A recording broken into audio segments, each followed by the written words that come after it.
Hello guys and welcome back to Queer Icons. Nadia. Hi. And me, obviously.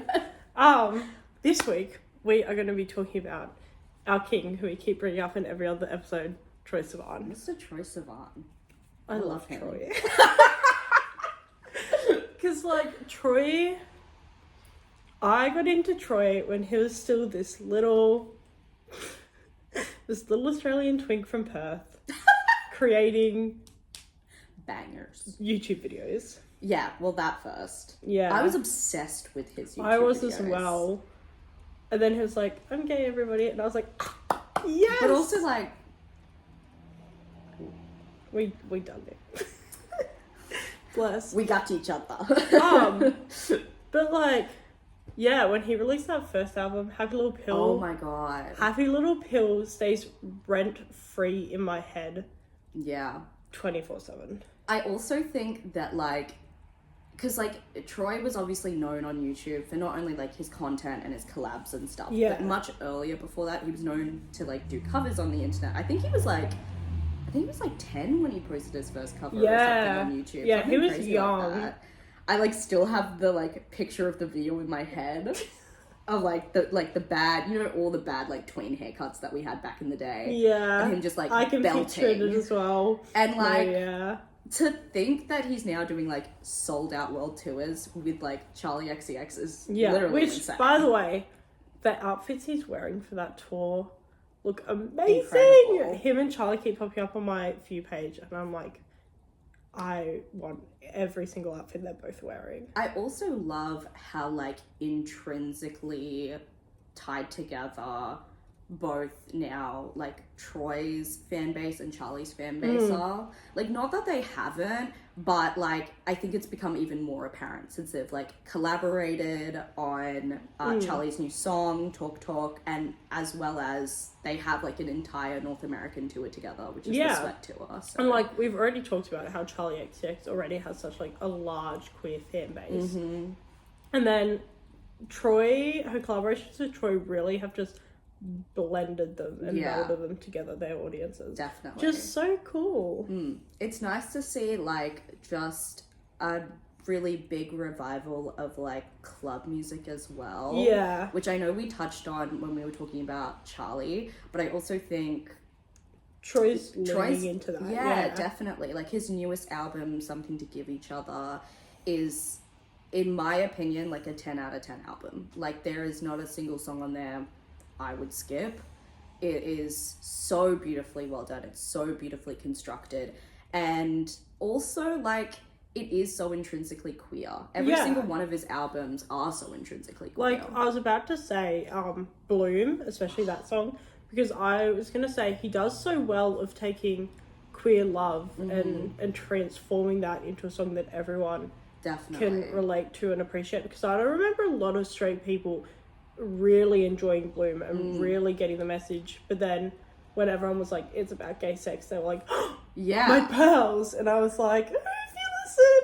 But also talking about queer sex and queer sexuality in such a mainstream way was really so important, because I think often people sure being queer is great, but people often, I think, don't understand just how important intimacy and sexuality is within our because community. Especially that intimacy and that connection you get is so important. The last episode talking about queer being in a small country town, having other queer friends and being able to have even that platonic queer affection and intimacy and connection is so important. And I really felt the music video also to Bloom was such a representation of that. Yeah. Because it was a representation of not only just queer culture, but also theatrical elements were added to it, dramatic kind of elements, as well as Troye kind of playing around with drag culture, which is also such an important element, and he did so well with it. I like the way that he also dabbles in fashion as well, because he's very I don't know if I know the words for it, but he very much, like, he doesn't stick to, like, I guess, like, the status quo when it comes to, like, what we think of, like, traditional, like, mass clothing. Like, he really, like, dips and weaves into, like, wearing dresses and skirts and being proud about wearing even, like, bondagey gear. Yeah, because and he slays it so much. He looks so good in every fit. But he's so, like, culturally aware of the community that he's in. And I think that's why, like, so many queer people flock to him. Because it's like, sure, he's queer, but he, like, so intrinsically embraces, like, the culture and intrinsically embraces, like, what it is to be queer. Yeah, and I appreciate that, because he is Australian, that the Australian audiences he holds is, like, ours. Yeah. But they also still let him represent and embrace his South African side. Yeah, true. Because Like, I also remember growing up, spoiler alert, my mum's South African. But I remember growing up and watching, like, Spud. Which was, like, it was crazy to think, like, because I didn't even know he was in it. And then I, like, remember sitting down watching it with my parents, because they loved that movie. Yeah. And I was like, is that my boy? Is that my little boy? And it was. And that would have been great for you as well, having another Australian South African queer person. Yeah, definitely. To look up to. It was, yeah, no, definitely. Because I feel like South African culture can be quite, depending on where you go, like, it can be quite conservative, but I do know, like, there is a growing queer community in South Africa, which I'm, like, super proud about. But yeah, like, knowing that there was someone who, similarly came from, like, the same background as me, and someone who was living in Australia and kind of grew up surrounded by, like, Australian stuff. And then the fact that they turn out to be queer was just, like, super mind-opening for me, but also, like, made me feel really comforted in my identity, not only just, like, my queer identity, but also, like, my cultural identity as well. So, yeah, it's really cool how he's been able to do that and, like, really kind of be like, you can be proud of your culture and your sexuality. You don't have to choose between the two. Yeah. And that's, cute. Yeah, no, I can't fully understand because I'm not mixed cultures, but, like, I get needing that, like, queer representation. Definitely, to really get you going. Yeah.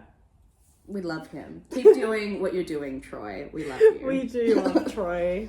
I would love to see Troye live. Oh, but the tickets I know. are like 100 and too much. It's really homophobic, Troye. It is. Queer against queer crime. It's also been, like, so nice seeing him play, like, the old songs, like, at his new, like, tour dates. What song am I thinking of?